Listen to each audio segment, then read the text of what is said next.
Kita di dalam podcast Berani Naik Berani Jawab pada hari ini membawakan calon daripada Dun Sebati mewakili Barisan Nasional, Aslan Fadli bin Samsul Alang. Abang berani? Berani. Iya.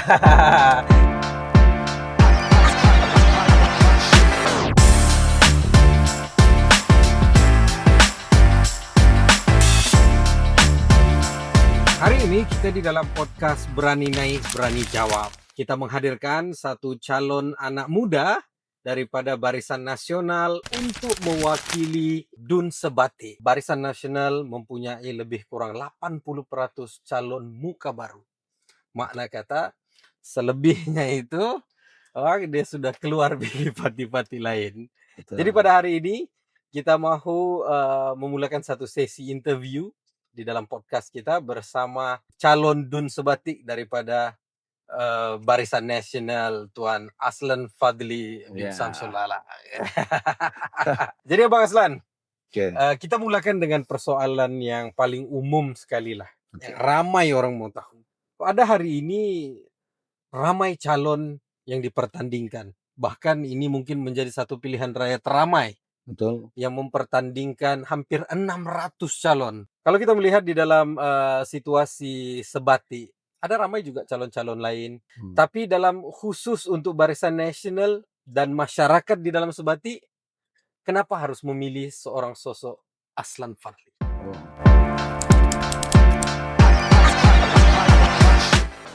Saya pun kurang pasti, tapi tapi apa yang paling penting sekali mungkin daripada kesetiaannya mungkin. Oke. So, daripada dulu tahun 2018 kita kalah, Oke. lepas itu kita bertahan sampai sekarang lah. Waktu daripada zaman kejatuhan pun, waktu itu saya ketua pemuda UMNO Kalabakan.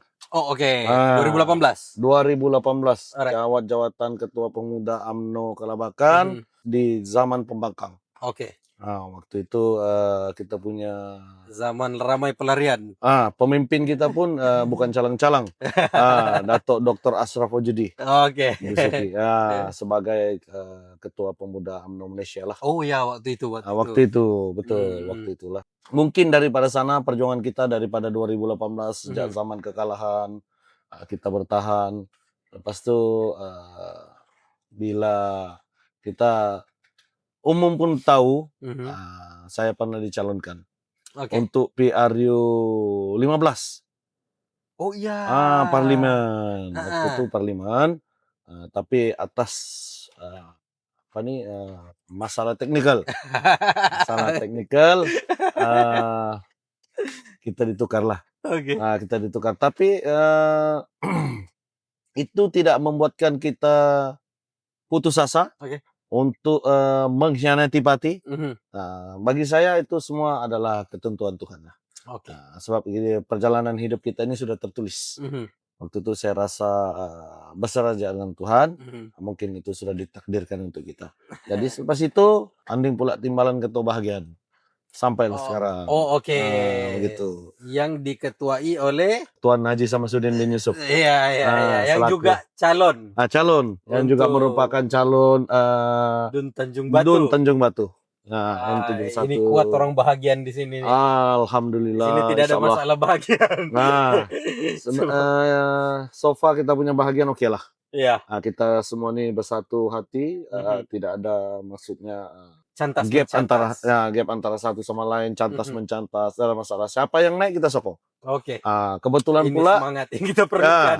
Kebetulan pula rezeki saya. Rezeki saya dan Tuan SBY sendiri pun selaku ketua bahagian menyokong kita. Menyokong kita untuk bertanding di Bulak Sebati. Begitu. Tapi ramai yang beranggapan calon muda oke lah, calon muda. Tapi ramai orang yang beranggapan calon muda ini kurang pengalaman. Mungkin tidak mampu untuk menggalas tanggung jawab dengan baik. Itu persepsi-persepsi orang. Ataupun persepsi pihak lawan. Betul. Jadi bagaimana Abang merasakan bahwa sebenarnya persepsi ini salah? Kita anak muda mampu untuk menggalas tanggung jawab dan membebani amanah daripada masyarakat ini. Komen Abang. Kalau bagi pandangan saya, semua orang boleh bagi pandangan, ya kan? Betul, kita tidak boleh halang untuk orang bagi pandangan. Demokrasi. Tapi hakikatnya sebenarnya kita patut mengetengahkan calon-calon muda, anak-anak muda sebagai pemimpin pelapis untuk masa hadapan, supaya dorang ini belajar, belajar dari awal bagaimana semua. Lepas itu anak muda pula banyak ide, buah pikiran yang kadang-kadang orang lama tidak terfikir. Sebab zaman sekarang seperti yang kita tahu lah kan, sekarang ini zaman anak muda. Pengundi sekarang pun sudah 18 tahun sudah boleh mengundi, dan sekarang peratusan pun sudah lebih daripada 50% lebih, termasuk di Kalabakan itu sendiri. Jadi why not kan? Kenapa tidak? Kita bagi peluang muka baru untuk memimpin. Jadi sebagai orang lama bukan kita ketepikan, tapi lebih baik sebagai penasihat. Sebagai penasihat, mana yang salah kita tegur, kan? Ada pandangan, kita kongsi sama-sama. Jadi bagi peluang kepada anak muda untuk memimpin lah. Sebab daripada segi tenaga lah, tenaganya, buah pikirannya, begitulah. Jadi itu pandangan saya lah. Untuk makluman juga, ini Abang ini Aslan Fadli sebenarnya baru pulang daripada Pulau Sebatik. Betul. Kita tangkap dia sekejap untuk menjalankan podcast ini. Boleh. Jadi maksudnya inilah semangat anak muda yang kita mahu. Betul. Kadang-kadang mungkin kita tidak menyalahkan orang tua, tapi pada satu sudut ruang-ruang tenaga ini kurang. Betul. Ataupun sudah tidak sekuat yang dulu lah. Betul. Sebab itu calon muda kita pada kali ini kita perlu ketengahkan. Betul, perlu ketengahkan. Kalau kita kata tidak berpotensi, yang tua-tua ini pun kadang-kadang bukanlah sehebat yang digambarkan. Tapi itu pandangan-pandangan darah muda. Ya itu pandangan darah muda. Tapi sebetulnya orang lama ini kita tidak boleh ketepikan sebenarnya. Sebab tanpa mereka kita tidak mungkin berada di sini. Tapi kita harus ingat zaman itu selalu berubah. Iya betul. Zaman itu selalu berubah, zaman itu selalu ke depan. Jadi maksudnya kita bagi peluang kepada anak muda untuk memimpin, menjadi pelapis untuk masa depan kita. Sebab kalaulah sekiranya, ini pandangan saya, kalau sekiranya orang lama tidak memberi peluang kepada anak muda untuk ditampilkan ke masa hadapan, tiba-tiba kita tidak minta-minta. Contoh, semua orang lama ini berhijrah, meninggalkan Pati, dan yang tinggal ini hanya orang yang muda-muda. Tapi yang muda-muda ini hanya yang berada yang di bawah-bawah, dan tidak dibagi peluang untuk duduk di atas. Jadi susahlah. Susahlah bagi untuk Pati itu sendirilah maju ke hadapan. Dan itu menjadi kehebatan UMNO sebetulnya. Ya betul. So UMNO ini tak lekang dek pemimpin. Betul. Kalau untuk UMNO itu sendiri, saya yakin dan percayalah ramai pelapis, ramai pemimpin yang diketengahkan. Sebab UMNO ini maksudnya terbuka. Pati terbuka bukan hanya setakat kepada orang-orang lama, tapi kepada anak-anak muda. Mereka ini dibagi tempat dan dibagi ruang dan peluang untuk menjadi seorang pemimpin. Sebagai seorang sosok Aslan Fadli yang bertanding di Dun Sebati ini, tetapi masyarakat juga mahu tahu soal idea. Maksudnya adalah kita tahu menjadi keluhan berzaman masyarakat yang khususnya di Dun Sebati ini adalah ekses. Betul. Ekses jalan. Betul. Jadi kalau kita umum mengetahui, kalau kita mahu ke Pulau Sebati, kita mesti melalui Tawau. Betul. Bukan Kalabakan. Betul.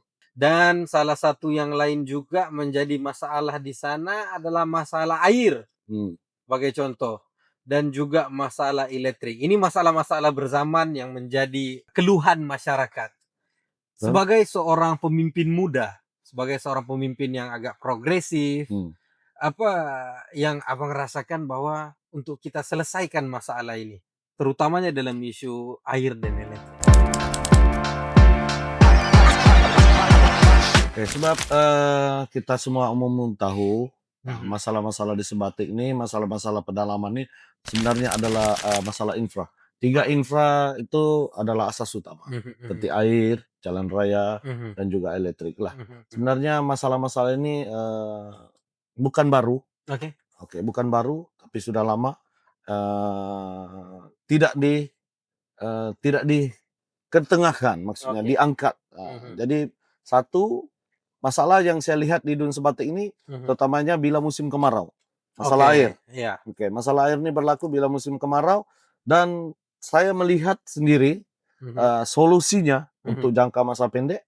Kalau di sana dia ini ada empangan. Oke, empangan nih yang sudah lama tidak diselenggara. Tidak diselenggara, tidak diselenggara dengan baik. Di dalamnya tuh sudah padat dengan tanah ataupun kotoran ataupun pasir-pasir yang melekat. Jadi untuk menampung air itu adalah agak kurang sedikit. Contoh, kapasitinya.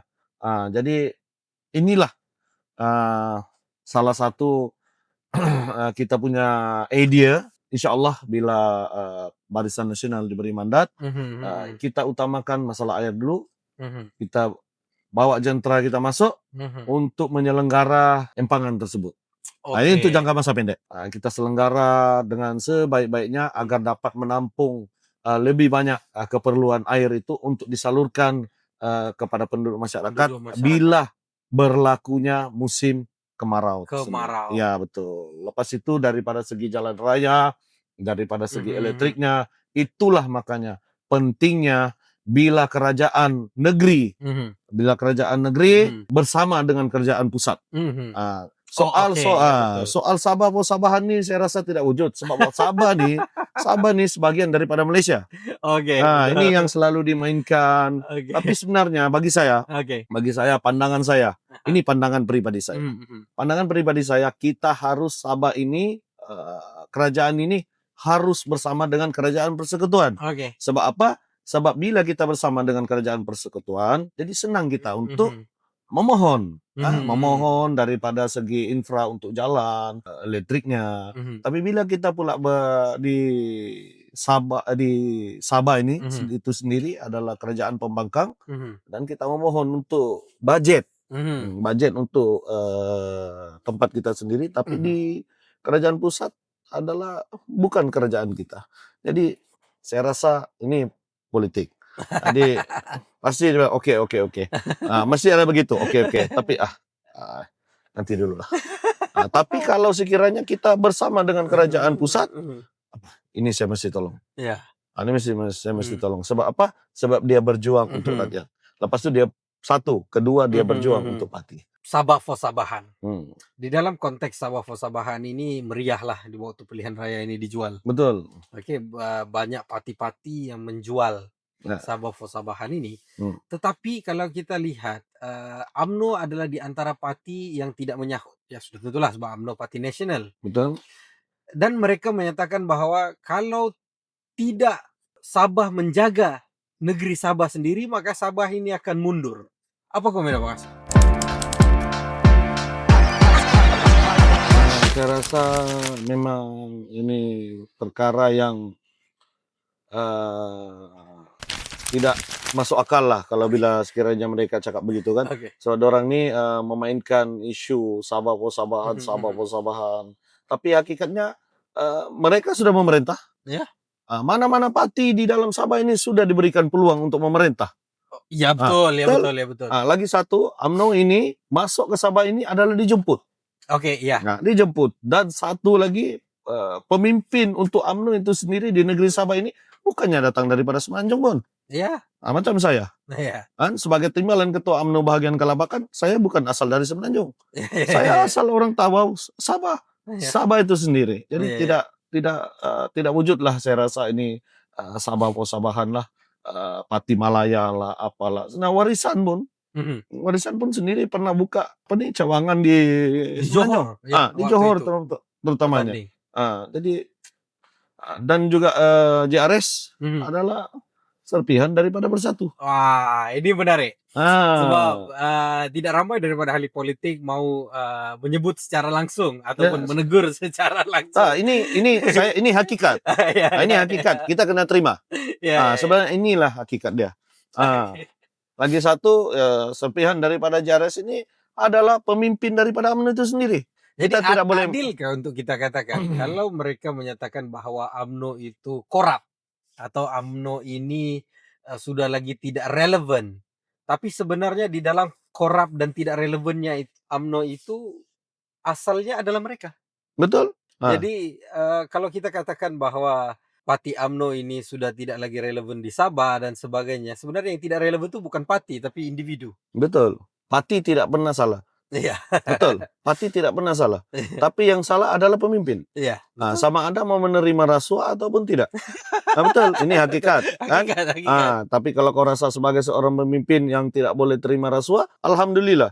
Tapi kalau kau mana-mana parti pun, kau di mana-mana ditempatkan pun di mana-mana parti sekalipun, Barisan Nasional kah, Jares kah, PAS kah, parti lokal kah, tapi kalau kau adalah seorang pemimpin perasuah, tetap rasuah. Maksudnya adalah kalau mereka merasakan bahwa pemimpin UMNO itu rasuah, sedangkan mereka itu pun adalah separuh daripada pemimpin UMNO, maksudnya sifat rasuah itu beralih parti. Itu saya cuma mau menegaskan kalau Abang Aslan bersetuju lah dengan kenyataan itu. Saya no comment tentang itu. Tapi ini sebenarnya parti itu, bagi saya parti itu tidak pernah bersalah. Parti tidak pernah salah, tapi yang salah adalah pemimpinnya. Di mana-mana sekalipun pemimpinnya, kalau yang kerasa korup, memang korup lah. Kita tidak boleh nafikan lah. Tapi kalaulah ada orang yang menyatakan bahwa UMNO ini sudah tidak relevan, saya rasa tidak adil. Sebab apa? Sebab semua pembangunan yang kita kecapi hari ini adalah daripada Kerajaan Barisan Nasional itu sendiri. Betul. Ya, termasuklah daripada pemimpin yang dulu yang kita tahu adalah Datuk Seri Najib itu sendiri. Dia dulu mewujudkan GST. Tapi sekarang GST pun saya rasa itu pun sama juga. Kan? Lepas itu dia wujudkan BRIM. Kerajaan sekarang dijenamakan semula menjadi sesuatu yang hampir sama dengan BRIM. Jadi ini semua adalah idea-idea daripada Barisan Nasional itu. Betul. Kita tidak boleh nafikan benda-benda begini. Salah satu daripada keraguan masyarakat juga adalah selain daripada kita perlu bersatu dengan federal, kita perlu menjadi sebahagian daripada kerajaan di federal, bukan sahaja di negeri. Apa sebenarnya kelebihan yang UMNO boleh berikan kepada masyarakat selain daripada persatuan dengan federal, berbanding mereka memilih kerajaan tempatan, maksudnya parti-parti lokal. Apa yang kelebihan UMNO boleh berikan pada mereka? Kelebihan UMNO pula bila kita ni bersama dengan kerajaan federal dan kerajaan itu sendiri adalah sebahagian daripada kerajaan, kelebihannya tu banyak sekali. Dan daripada segi dana untuk bantuan-bantuan lah, bantuan-bantuan untuk masyarakat, sama juga macam daripada TVET, MARA, semua ini semua daripada semua ini daripada kerajaan pusat. Ya, betul. Kita tidak boleh nafikan benda-benda yang begitu kan. Sebenarnya banyak benda-benda daripada kita boleh mohon daripada kerajaan pusat untuk infra lah, terutamanya infra di setiap kampung kan kita ada KKDW. Yang diterajui oleh Presiden UMNO itu sendiri adalah Datuk Seri Dr. Ahmad Zahid Hamid sendiri. Beliau KKDW juga banyak membantu. Banyak membantu untuk lebih-lebih luar bandar. Lebih-lebih lagi daripada penduduk masyarakat luar bandar. Di Sebatik di Sebatik khususnya lah. Begitu. Salah satu Bang, kerisauan masyarakat adalah untuk memilih UMNO, maksudnya mereka tidak tahu sama ada UMNO akan memperjuangkan hal ini ataupun tidak. Salah satu kerisauannya adalah berkenaan dengan MA63. MA63 ini dia menjadi perbualan politik pilihan raya lah. Kita pun tahu, terutamanya di dalam parti-parti lokal. Seumpama UMNO tidak pernah memperjuangkan MA63 untuk Sabah. Komen Abang, adakah Abang bersetuju dengan kenyataan seperti itu? Saya tidak bersetuju sebab MS63 ini pernah dibawa oleh pemimpin UMNO sendiri untuk diperjuangkan. Saya rasa komen-komen begini adalah kita boleh tengok fakta daripada Datuk Saleh itu sendiri. Pernah sebagai seorang pemimpin daripada UMNO yang mewakili parti UMNO memperjuangkan MA63 itu sendiri. Tapi kalau dia bilang parti lokal ni memperjuangkan, kenapa tidak waktu dulu kamu memerintah kamu tidak memperjuangkan? Kenapa sekarang isu-isu begini yang kamu mainkan? Kenapa sekarang ulang? Kenapa diulang? Dulu kamu parti-parti lain pernah memerintah, kan semua pun pernah memerintah, kenapa tidak diperjuangkan habis-habisan? Kalau itulah tujuannya yang sebenarnya. Kalau bukan itu cuma retorik politik. Ya, retorik politik lah. Untuk menganggap bahwa mendoktrin masyarakat bahwa UMNO ini sebenarnya tidak mampu dan tidak pernah memperjuangkan MS63. Betul. Saya rasa itu semua retorik lah. Biasalah orang politik memang begitulah tuh. Suka mencari kesalahan daripada mencari kebenaran. Sebagai salah seorang anak muda yang dimandatkan oleh UMNO untuk menjadi calon, apa yang Abang rasa kelebihan yang Abang boleh berikan untuk anak muda, terutamanya di Sebatik, tentang pembangunan modal insan ataupun pembangunan anak muda di Sebatik? Sebab kita tahu pengundi ini ramainya daripada golongan anak muda. Jadi sudah tentu anak muda ini mau merasakan ada sesuatu daripada pemimpin mereka. Jadi apa yang Abang rasakan yang boleh diberikan kepada anak-anak muda Sebatik ini? Untuk belia untuk orang-orang muda ni sebenarnya banyak yang kita boleh buat. Tapi kita kena selesaikan dulu tiga infra ini. Bila infra ini dapat diselesaikan, satu masalah jalan raya, masalah air dan masalah elektrik. Alhamdulillah, saya rasa insya Allah pelabur juga akan datang. Sebab apa? Sebab pulau ini adalah unik. Maksudnya unik Pulau Sebatik ini karena sempadan dengan Indonesia. Ya, betul. Jadi kita kena ambil peluang di atas seperti yang kita dengar lah. Kita dengar Jakarta IKN itu sendiri akan dipindahkan di sebagai ibu kota Nusantara. Yang impaknya juga bila benda ini berlaku, bila benda ini terjadi, mendapat serpihan kepada penduduk di Tawau, khususnya di Pulau Sebatik. Tapi kita kena selesaikan dulu masalah-masalah ini. Masalah-masalah air, masalah jalan, masalah elektrik. Jadi bila pembangunannya, jalannya bagus, airnya bagus, elektriknya bagus, saya yakin dan percaya insya Allah pelabur-pelabur akan datang melabur ke tempat kita. Sebab mereka tengok potensi untuk ekonomi penduduk warga setempat itu sendiri. Sebab apa? Bila saya melihat sendiri di Pulau Sebatik ini adalah salah satu sempadan Indonesia. Kita kena ambil peluang bahwa salah satu di Nunukan Indonesia ini adalah pengeluar terbesar rumpai laut. Iya betul. Rumpai laut. Jadi pemprosesan dorang itu mengambil masa kalau sekiranya dihantar ke ibu negara dorang itu Jakarta. Terlalu jauh. Laluan dia jauh. Untuk diantar ke sana. Jadi di Malaysia juga ada pasaran.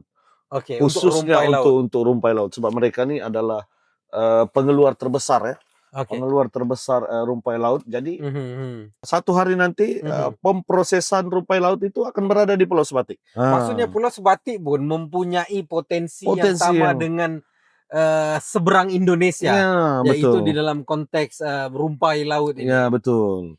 Mampukah UMNO untuk merealisasikan infra tadi? Saya rasa tidak mustahil. Oke. Tidak mustahil. Sebab apa yang kita nikmati hari ini adalah daripada kerajaan Barisan Nasional sendiri. Ya, itu seperti jalan yang kita jalan nih. Oke, betul. Bila wujudnya jalan ini? Semua daripada kerajaan Barisan Nasional. Pembangunan yang ada ini, kita tidak boleh jadi seorang yang munafik. Kita kena akui nih. Wah, dia keluar dah. Betul. Ya, saya jenis yang terus terang. Oke, kalau betul saya cakap betul. Kalau salah, kita akui kesalahan kita. Tapi memang betul, apa yang kita nikmati bangunan hari ini adalah daripada kerajaan Barisan Nasional itu sendiri. Sebab saya sendiri merasainya. Sebab saya ini daripada lahirnya daripada sebuah parti UMNO. Membesar daripada parti UMNO. Dan saya melihat apa UMNO itu beri kepada kita. Jadi saya melihat dan saya menilai apa yang saya nikmati hari ini adalah hasil daripada Barisan Nasional. Barisan Nasional. Ya, betul. UMNO layak. Tapi adakah seorang sosok Aslan Fadly mampu untuk menggalas tanggung jawab itu? Sebab ini ada tanggung jawab yang besar. Betul. Mungkin melibatkan dana yang tidak kurang tinggi untuk membangunkan infra ini. Lebih-lebih lagi di hujung, saya boleh kira hujung pedalaman Sabah. Betul. Ini di Sebatik. Adakah seorang sosok Aslan Fadly itu bersedia dan mampu? InsyaAllah. Saya pun tidak mau berjanji dengan berjanji bulan dan bintang. Tapi insyaAllah saya akan usahakan yang terbaik dan semampu saya, khususnya untuk warga Pulau Sebatik itu sendiri. Bukan hanya di pulau, tapi untuk warga Dun Sebatik itu sendiri. Sebab untuk Dun Sebatik ini bukan hanya melibatkan pulau, tapi juga darat lah. Bukan hanya setakat di Pulau Sebatik. Ramai orang beranggapan Sebatik ini di sebelah pulau. Pulau, tapi tidak. Sebenarnya dia ini berada di antara pulau dengan darat. Begitu. Saya pun tidak mau menjanjikan bulan dan bintang. Sebab kadang-kadang kalau orang berjanji ini, nanti orang belanja, ini janji kosong saya ini. Kan? Ini tim kosong saya ini. Sudah biasa dijanji. Biasa dijanji. Jadi dijanji-janji. Jadi kita datang bukan untuk berjanji, tapi insya Allah kita membawa harapan yang lebih baik, khususnya untuk warga Dun Sebatik. Insya Allah. Alright. Saya suka tanya soalan ini. Maksudnya, adakah Abang Aslan bersetuju bahwa sekiranya dalam masa 5 tahun ini masyarakat tidak melihat sebarang perubahan ataupun masyarakat tidaklah melihat seorang sosok Aslan ini mampu untuk menyelesaikan masalah ini, then Abang Aslan berani untuk undur diri? Berani? Berani. Sebab ini adalah tanggung jawab saya. Sebagai seorang pemimpin, dia kena berani. Dia kena berani mengambil apapun risiko. Apapun risiko, karena ini adalah tanggung jawab kita sebagai seorang pemimpin, kita kena gentleman. Kalau sekiranya saya gagal melaksanakan untuk membangunkan untuk warga Dun Sebatik, saya sedia berundur diri. Dan digantikan dengan orang yang lebih baik dan lebih layak lagi untuk memimpin warga Dun Sebatik ini. Alright. Sebelum kita menyambung kepada sesi seterusnya, saya ada soalan-soalan rapid fire question. Ini saya punya segmen yang saya paling suka lah dalam sesi podcast ini. Soalan yang pertama. MU ataupun Liverpool? MU. Wah. Tidak takut untuk masuk gua. Tidak takut. Sebab dalam jiwa saya kesetiaan itu penting. Kalah dan menang belakang kira. Janji kesetiaan itu. Soalan kedua. Dalam konteks pembangunan. Kalau kita bercerita soal pembangunan, Tun Mahathir atau Najib Razak? Kalau saya, pembangunan itu wujudnya memang daripada Tun Mahathir itu sendiri lah. Apa yang paling penting sekali, Najib Razak ini berpikiran masa depan kebajikan rakyat itu sendiri. Dan soalan ketiga, soalan yang terakhir, ini soalan yang paling menarik lah. Pop atau dangdut? Pop. Ini saya akan buktikan salah. Kenapa saya buktikan salah? Nanti saya akan masukkan lagunya. lagu. Yalah, Dangdut pun oke juga. Alright, terima kasih Oke. Abang Aslan. Terima Semoga kasih. berjumpa lagi. Saya berharap Abang dapat memenangi Insyaallah. pilihan raya ini dengan Insyaallah. baik. Insyaallah. Dan selamat berkempen dalam tempo lebih kurang 2 minggu akan datang. Terima kasih juga sebab jemput saya lah. Sudi jemput kita berkongsi-kongsi sedikit cerita lah. Kalau ada pihak yang tersinggung, saya mohon maaf lah. Sebab sesungguhnya yang buruk itu datang daripada saya, yang baik itu memang datang daripada Allah Subhanahu wa taala. Terima kasih. Alright.